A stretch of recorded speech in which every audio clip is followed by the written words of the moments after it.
2 ದಿನ ಬಹಳಷ್ಟು ಸ್ವಲ್ಪ ಮೌನಕ್ಕೆ ಶರಣಾಗಿದ್ದೆ. ಯಾಕಂತಂದರೆ ನನಗೆ ಒಂಥರ ಶಾಕಿಂಗ್ ನ್ಯೂಸ್.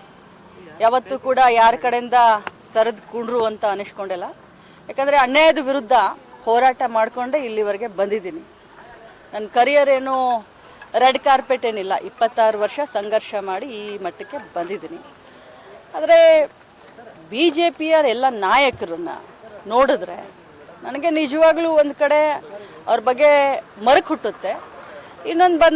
ಇನ್ನೊಮ್ಮೆ ಹೇಳಬೇಕು ಅಂದರೆ ನಾಚಿಕೆ ಆಗುತ್ತೆ.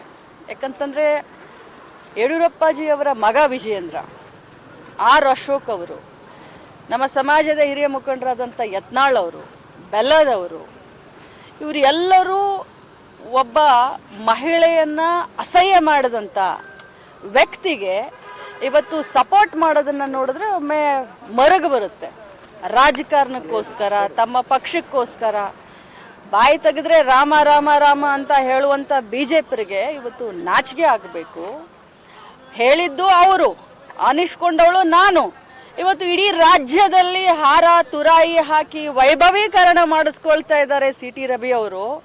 ಅವರಿಗೆ ಆತ್ಮಸಾಕ್ಷಿ ಅಂತ ಏನಾದರೂ ಇದ್ದರೆ, ಅವರು ತಾಯಿಯ ಮಗ ಆಗಿದ್ರೆ, ಅವರ ಹೆಂಡತಿ ಇದ್ದರೆ ಅವ್ರಿಗಾದರೂ ಅಟ್ಲೀಸ್ಟ್ ಹೇಳಬೇಕು. ಅವರಿಗೆ ಅಪರಾಧಿ ಭಾವನೆ ಕಾಡ್ತಾ ಇದೆ.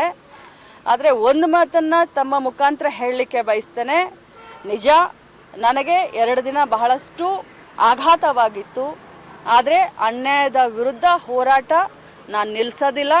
ಮತ್ತೆ ನಾನು ಸಭಾಪತಿಯವರಿಗೆ ಮನವಿಯನ್ನು ಕೊಡ್ತೀನಿ. ಯಾಕಂತಂದರೆ ಅವರು ತಮ್ಮ ಮಾಧ್ಯಮದಲ್ಲಿ ನೋಡಿದ್ದೀನಿ, ಅವ್ರು ಹೇಳಿದ್ದಾರೆ, ಇವತ್ತು ಬೆಳಗ್ಗೆ ಹೇಳಿದ್ದಾರೆ, ನಿನ್ನೆ ಹೇಳಿದ್ದಾರೆ, ನಮ್ಮ ಸದನದಲ್ಲಿ ನಮ್ಮ ಏನು ರೆಕಾರ್ಡಿಂಗ್ ಇದಿರುತ್ತೆ ಅದು ಮ್ಯೂಟ್ ಆಗಿತ್ತು, ನನಗೆ ಬರಲಿಲ್ಲ, ಆದರೆ ಮಾಧ್ಯಮದಲ್ಲಿ ಇದೆ ಅಂತ ಹೇಳಿದ್ದಾರೆ. ನನ್ನ ಹತ್ರ ಕೂಡ ಸಾಕ್ಷಿ ಇದೆ, ನಾನು ಕೂಡ ಸಾಕ್ಷಿಯನ್ನು ರಿಲೀಸ್ ಮಾಡ್ತೀನಿ.